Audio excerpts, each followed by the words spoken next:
All right, everyone, you'll want to pause for this next story. Cats apparently really like Melbourne. The issue, though, is there is just too many of them. That's right. And in fact, shelters are actually being overwhelmed. But there are efforts to curtail the problem.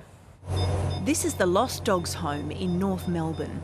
It collects cats for 15 Melbourne councils and 1 regional council. And it's facing its biggest kitten breeding season in almost a decade.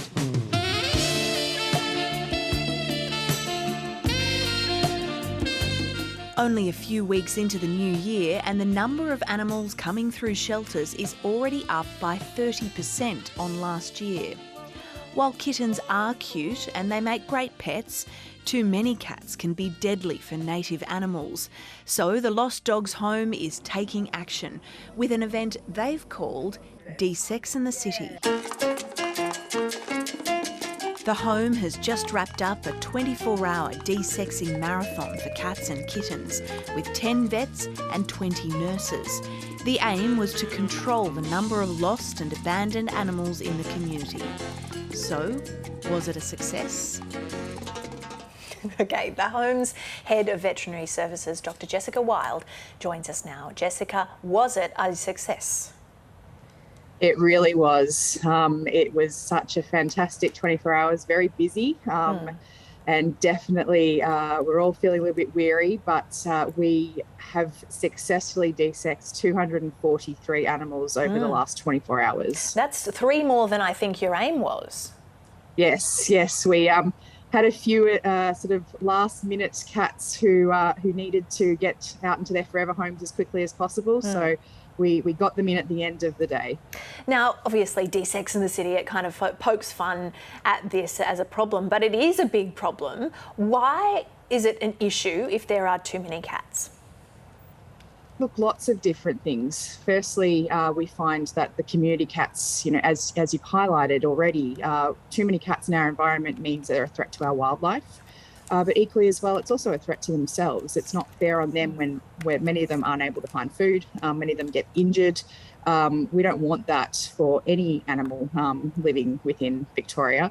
So when there's too many of them and there's just not enough people to look after them, it's just a welfare issue for them. And just one female and male pair of cats can actually result in a lot of kittens in a lifetime because they start breeding when they're quite young. They do. So we can generally see some female kittens, some female cats, well, actually kittens, going on to heat as early as 4 months, which means they can start procreating from that age. We do say that a female cat, her mate and her progeny within 2 years can produce, 4 years, can produce up to 2,000 kittens. So it's really important that we get that message of mandatory de-sexing out there. What's that meant for your animal home? Because I understand there are times when people come and dump boxes of kittens. It's just meant that, especially in the last season, so the season we're in right now, we're just seeing so many more numbers than we would normally have seen. I think for a while there, we really did think that we were starting to get on top of the problem. But the last few years, especially with COVID, have set us back in terms of these population numbers. So it just means that we're constantly running at capacity. We're constantly trying to get as many animals through into the home as possible, but our resources are stretched. And what happens if you can't find a home for a cat? Look, it's pretty rare. So if we feel that that animal is suitable to go into a home, we are using a very wide network to get them into homes. So partnering with other shelters, partnering with other rescue organisations, and also utilising our large foster care network. So we also adopt directly from our foster carers. We have an adoption ambassador program, which is one of the first programs in Australia, which just tries to broaden the network where we can find homes for these animals. You mentioned COVID before. What role has COVID played in this explosion of cats? Because obviously more people got pets during the COVID period, but also I imagine that local councils scaled back some of their control measures.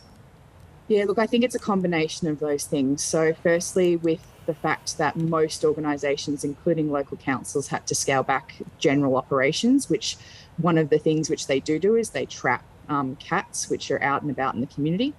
So that's meant that we've potentially been behind the eight ball for a few years. And as we've highlighted before, with these animals being able to procreate so quickly, when you're kind of not collecting them at the rate that you used to, it's allowed them to sort of get ahead of the game.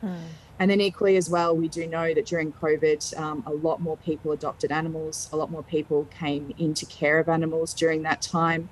We know that a lot of people are heading back into their regular sort of working lives and social lives, which has meant that a pet is maybe not as convenient for them anymore. And so therefore we're seeing a high number of surrenders of those pets back into shelters. Jessica, how much does it cost to get a cat desexed? It's very variable.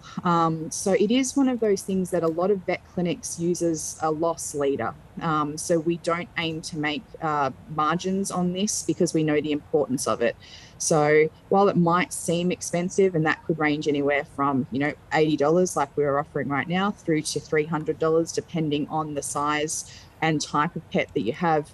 While that might seem like a big outlay, that is once again most vet clinics running at a loss in order to get that important message out there. So for those who can't afford to desex their cats, whose responsibility is this? I still think ultimately it's the pet owner. I think if you've taken on the responsibility of owning a pet, then we need to help, we need to get you to, I suppose, take on those responsibilities of desexing. There is payment options available. We all know there's different sort of options when you go to buy different things. Most vet clinics now are offering those sort of payment plans through external providers. So that's definitely something you can talk about. Or you wait for events like this. So, we are sometimes reliant on vet clinics and not-for-profit organisations discounting desexing. So I suppose look out for those events. But what we need, especially as not-for-profits and veterinary clinics, is probably support to run these events more frequently because they do come at a high cost. It's definitely got a high value, and we see the huge difference it makes, but they're not simple to put on. Dr. Jessica Wilde, we really appreciate you coming on Weekend Breakfast this morning. Have you been up for many hours? I'm sure you've had a pretty long night. Yes. Look, it's been a long night. I started sort of in the early hours of the evening yesterday and worked through with my team until we finished up just before the 8 o'clock mark, so just before the 24 hours sort of finished. So worked through with my team to support them, and look, honestly, couldn't be more proud of the Lost Dogs Home at the moment, and more proud of the team that really pulled together to make this event worthwhile and also to help spread the message. Well, go and enjoy your rest. You've certainly earned it. Dr. Jessica Wilde, thanks so much for your time this morning. Thank you very much.